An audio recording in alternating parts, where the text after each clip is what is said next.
I'm Robert Anthony. I'm Joelle Anthony. This is Watson. In 2020, we felt God's call in our lives to do something incredibly radical. In 2023, we sold our flower shop, our home, just about everything we owned, and purchased our Winnebago Flex RV. This began our trek into the vast unknown. Our mission is to take you along, showing you things you otherwise may never be able to see. We would be so thankful to have you follow along and become part of our adventures. Now, let's get to today's video.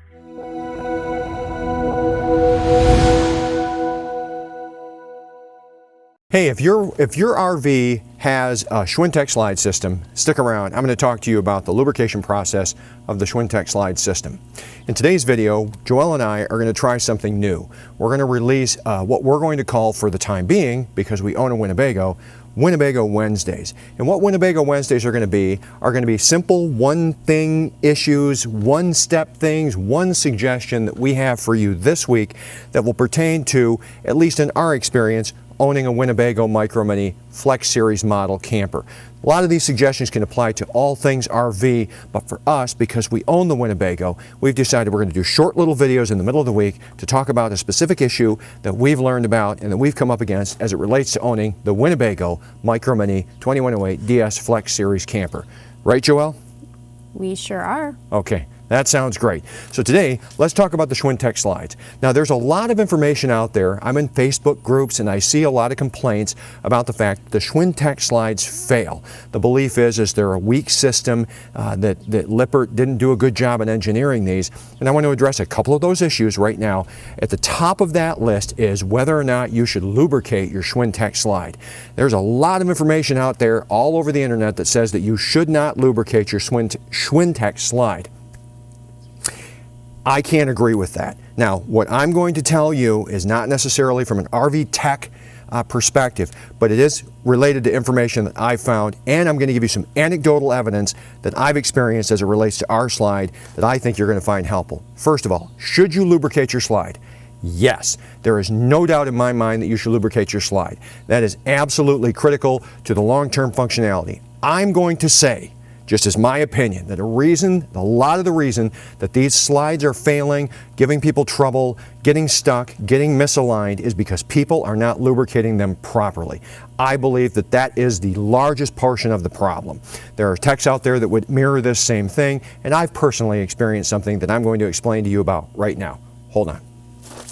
The first and foremost important thing, if there's ever been any discussion from Lippert that you shouldn't lubricate your slide, or if Winnebago has said that you shouldn't lubricate your slide, I believe that the reason for that is people would use the wrong lubricant.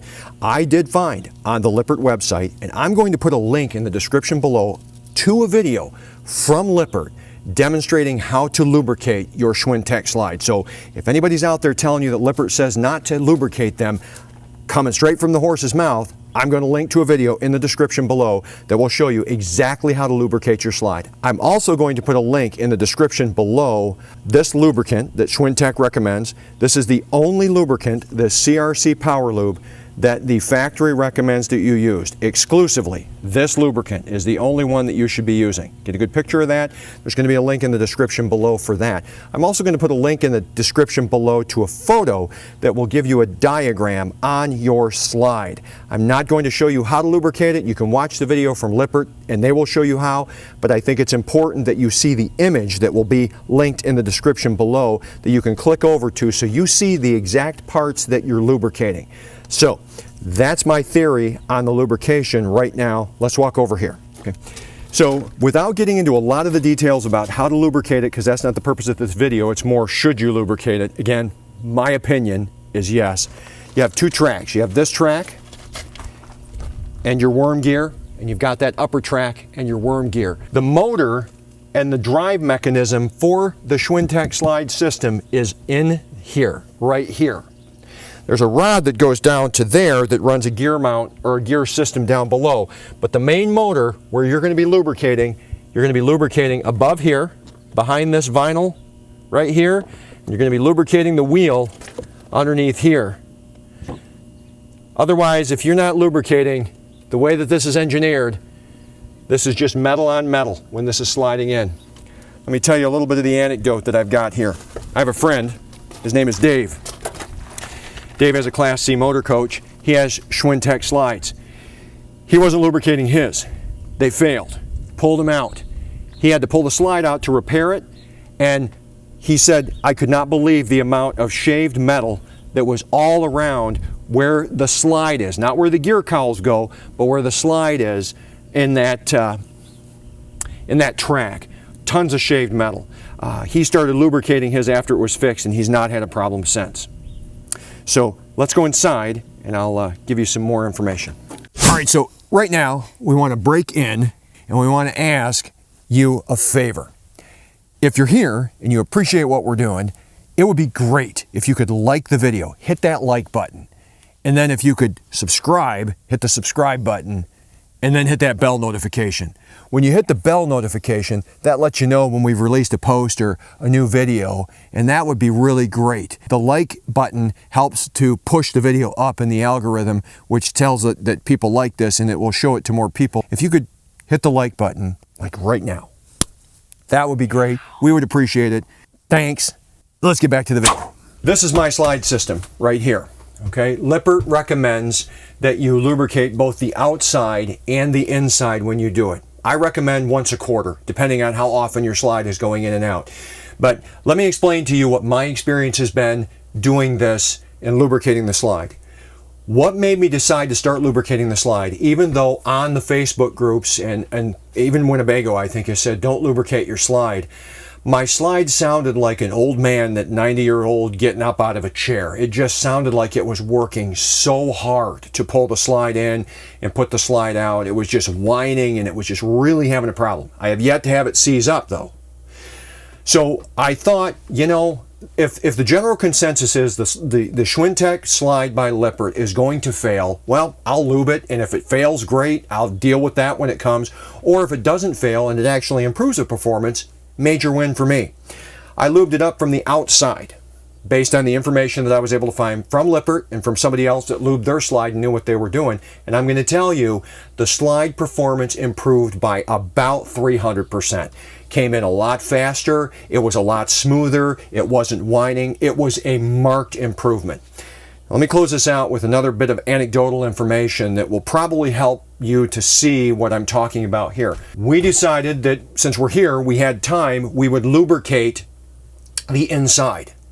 So I lubricated this side over here, because down behind here you got to put the slide in to get to the motor from the inside, which is behind this panel here. All right. So I then went to put the slide in, having lubricated this side and not lubricated this side. This side came in significantly faster, even though the outside's been lubricated. This side came in significantly faster than this side, and the slide jammed and stopped. Tried to put it back out, and I had to do the old Schwintek shuffle that you all talk about. In and out, an inch, in and out, an inch. Finally, got it to come in enough that I knew at that moment it's jammed up on this side over here because this side was lubed and this side wasn't. So I figured out a way, you can bet your bottom dollar, to get that lubricant in there. I actually lubed it, put it back out, brought it back in, perfectly in sync, no problems whatsoever. And that just demonstrates to me that not being lubricated puts tremendous friction on that metal on metal and creates tremendous drag, which is why these things get stuck, they get out of sync, and they get jammed up. Again, I don't work for Lippert, I don't work for Winnebago, I'm not even a registered or certified RV technician. I'm just telling you mechanically what I've experienced.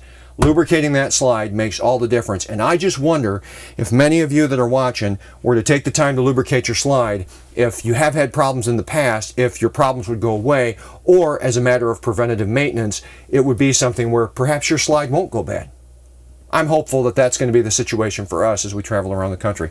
I hope you found this video helpful. I hope you found suggestions helpful. If you have any comments or any other thoughts about this, or maybe you can tell us where the information is coming from that Lippert says not to lube it, because again, from the factory, they say lube them.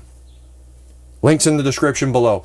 Love to hear your comments to see what you have to say, what your experiences have been. If you can confirm or deny any of these facts that I've found to be true on our end.